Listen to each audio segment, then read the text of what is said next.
সামনেই জমজমাট জামাই ষষ্ঠী কিন্তু চলে এসেছে, আর আমিও চলে এসেছি আর সঙ্গে করে নিয়ে এসেছি জামাই ষষ্ঠী স্পেশাল ছোট মামির বানানো এই স্পেশাল বেগুনি ইলিশ রেসিপিটি নিয়ে। তাহলে শাশুড়ি মায়েরা তোমরা কিন্তু জামাই আদরের দিনটিতে অবশ্যই ট্রাই করো জামাই ষষ্ঠী স্পেশাল এই রেসিপিটি।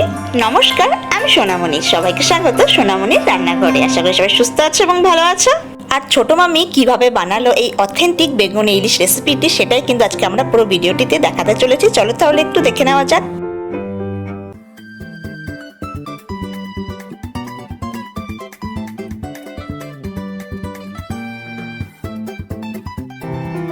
সবার প্রথমে আমাদের প্রধান উপকরণ মানে ইলিশ মাছগুলিকে ভালো মতন আশ্বারিয়ে নিয়ে পরিষ্কার করে জল দিয়ে ধুয়ে নিতে হবে।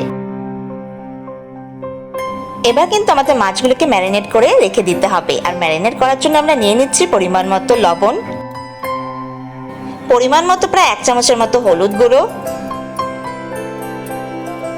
আর নিয়ে নেব হলো খানিকটা সর্ষের তেল। আর এই সর্ষের তেলে ঝাঁঝালো স্মেল ছাড়া যেন বেঙ্গলিদের রান্না একদম অসম্পূর্ণ। এবার এই ইলিশ মাছগুলিকে আমাদের হলুদ, লবণ এবং সর্ষের তেল দিয়ে ভালো করে মেখে কিছুক্ষণের জন্য ম্যারিনেট করে রেখে দিতে হবে। আর এদিকে আমাদের মাছগুলি ম্যারিনেট হতে হতে ততক্ষণে আমরা আমাদের মশলাটাও রেডি করে নিই। আর মশলার মধ্যে নিয়ে নিচ্ছি হলো আমরা এখানে গোটা সর্ষে কিংবা রাই বলতে পারো, আর নিয়ে নিচ্ছি হলো পোস্ত, আর যাচ্ছে হলো খানিকটা কাঁচা লঙ্কা। আর এদিকে দেখো সর্ষে এবং পোস্তকে ভালো করে মিক্সড করে নিয়ে আমাদের কিন্তু একটা ফাইন পেস্ট রেডি হয়ে গেছে। আর কাঁচা লঙ্কাগুলোকেও কিন্তু আমরা ভালো মতন পেস্ট করে নিয়েছি। এবার কড়াইয়ে গ্যাস বসিয়ে নিয়ে কড়াই ভালো মতন গরম হয়ে এলে এতে আমাদের নিয়ে নিতে হবে সর্ষের তেল। এখানে কিন্তু একটু বেশি করে সর্ষের তেল নিয়ে নেওয়া হয়েছে। এবার এই গরম গরম তেলে যাচ্ছে হলো আমাদের ছোট ছোট মাছ বরাবর লম্বা লম্বিভাবে কেটে নেওয়া বেগুনগুলো। আর এখানে কিন্তু বেগুনগুলিকে কেটে নেওয়ার পর আগে থেকে একটু লবণ এবং হলুদ মাখিয়ে কিছুক্ষণের জন্য রেখে দেওয়া হয়েছে, যাতে করে বেগুনের কষকষ ভাবটা বেরিয়ে যায়। আর এখানে কিন্তু খেয়াল করলে তোমরা অবশ্যই বুঝতে পারবে যে আমরা এখানে সরু সরু বেগুন যেগুলো বাজারে কিনতে পাওয়া যায় সেগুলো ব্যবহার করেছি, মোটা মোটা বেগুনগুলো নয়। কারণ এই সরু সরু বেগুনগুলি কিন্তু ঝোলে বেশ ভালো লাগে খেতে। আর ঝোলে দেওয়ার পর গলে গিয়ে ঘেটে হওয়ার চান্সটাও কিন্তু খুবই কম থাকে। আর বেগুনগুলিকে কিন্তু আমাদের বোথ সাইডই একটু লালচে লালচে করে ভেজে নিতে হবে।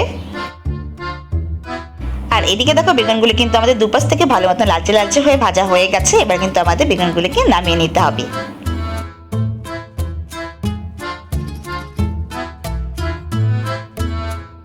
এবার ওই বেগুন ভেজে নেওয়ার তেলে আমরা আরেকটু সর্ষের তেল অ্যাড করে নেব।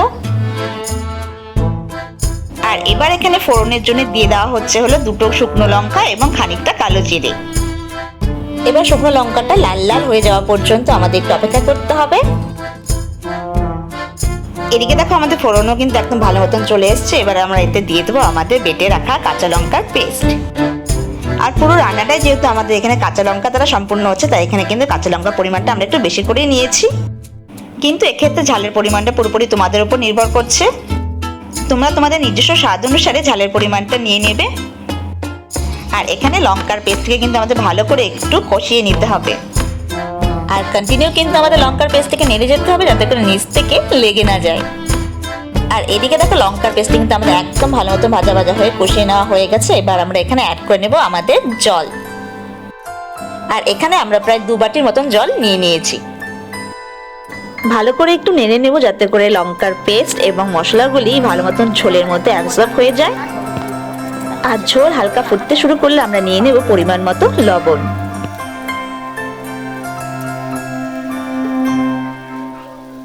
আর নিয়ে নেব হলো 1 চামচের মতো হলুদ গুঁড়ো। আর যেহেতু আমরা প্রথমে ইলিশ মাছগুলিকে তেল, হলুদ, লবণ দিয়ে মাখিয়ে রেখেছিলাম, তাই এখানে কিন্তু আমাদের পরিমাণ মতো হলুদ এবং লবণের পরিমাণটা দিতে হবে। এবারে ঝোলটিকে আমাদের কিছুক্ষণ ফুটতে দিতে হবে এবং ঝোল ভালো মতন ফুটতে শুরু করে দিলে এখানে আমাদের অ্যাড করে নেব আমাদের ম্যারিনেট করে রাখা মানে তেল, হলুদ, লবণ মাখিয়ে রাখা ইলিশ মাছগুলিকে। ঝোলেতে ভালো করে ইলিশ মাছগুলি মিলিয়ে নিয়ে আমাদের কিন্তু কিছুক্ষণ ঢেকে দিতে হবে। আর এদিকে দেখো ইলিশ মাছগুলিকে ঢেকে দেওয়াতে অনেকটাই কিন্তু সেদ্ধ হতে শুরু করে দিয়েছে এবং কালারটাও কিন্তু আমাদের মাছের অনেকটাই চেঞ্জ হয়ে গেছে। আর এক্ষেত্রে কিন্তু আমাদের মাছগুলিকে একটু আলতো আলতো করে নিয়ে যেতে হবে যাতে করে মাছগুলি ভেঙে না যায়।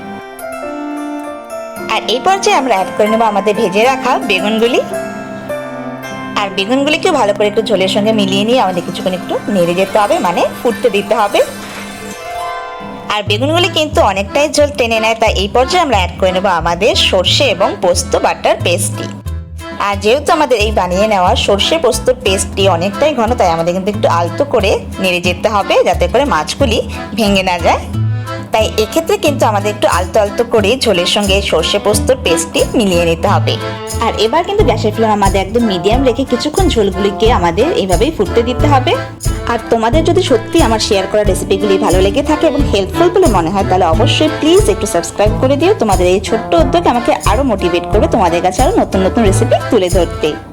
তাই সকলের কাছে আমার একান্তই অনুরোধ রইল, যারা প্রথমবার দেখছো রেসিপিটি, প্লিজ প্লিজ প্লিজ একটু সোনামণির রান্নাঘরকে সাবস্ক্রাইব করে দিও। আর আমার আপলোড করা সমস্ত রেসিপিগুলি কিন্তু আপনারা আমার ইউটিউব চ্যানেল সোনামণি রান্নাঘরেও পরপর সাজানো পেয়ে যাবেন। তাহলে সেটাকেও একটু সাবস্ক্রাইব করে রেখো, যাতে যখনই কোনো রেসিপির দরকার পড়ে সেটা একদম হাতের কাছে পেয়ে যাও। আর এদিকে দেখো সবকিছু কিন্তু আমাদের পুরোপুরি ভালো মতন সেদ্ধ হয়ে গেছে, আর ঝোলটাও কিন্তু অনেকটাই শুকিয়ে গেছে।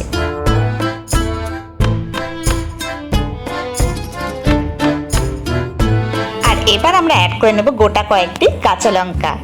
আর ইলিশ মাছের এই গোটা গোটা কাঁচা লঙ্কাগুলি গরম গরম ভাতের সঙ্গে খেতে দারুণ মজা লাগে। আর এদিকে দেখো আমাদের কিন্তু ঝোল অনেকটাই শুকিয়ে গিয়ে একদম মাখা মাখা হয়ে এসছে, যেটা কিনা বেগুনি ইলিশের জন্য একদম পারফেক্ট।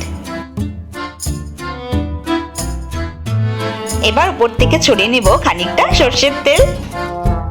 আর এই কাঁচা সর্ষের তেল অ্যাড করার ফলে এত সুন্দর একটি স্মেল অ্যাড হয় বেগুনি ইলিশে, যেটা কিনা বেগুনি ইলিশকে একটা পরিপূর্ণতা এনে দেয়। আর এই সর্ষের তেল অ্যাড করার পর একটু আলতো করে নেড়ে নিয়ে কিছুক্ষণের জন্য ঢেকে দিতে হবে, যাতে করে এই বেগুনি ইলিশের অপূর্ব স্মেল এই বেগুনি ইলিশেই লক হয়ে যায়। আর দেখতেই পাচ্ছ কি অপূর্ব লাগছে দেখতে, উফ যেন খিদে বাড়িয়ে দিচ্ছে। তাহলে সকল শাশুড়ি মায়েরা এবং সকল ইলিশ প্রেমীরা তোমরা কিন্তু অবশ্যই জামাষষ্ঠীর দিনটিতে ট্রাই করো এই জামাষষ্ঠীর স্পেশাল বেগুনি ইলিশ রেসিপি। আশা করছি জামাষষ্ঠীর স্পেশাল এই অথেন্টিক বেগুনি ইলিশ রেসিপিটি তোমাদের সকলের ভালো লাগবে।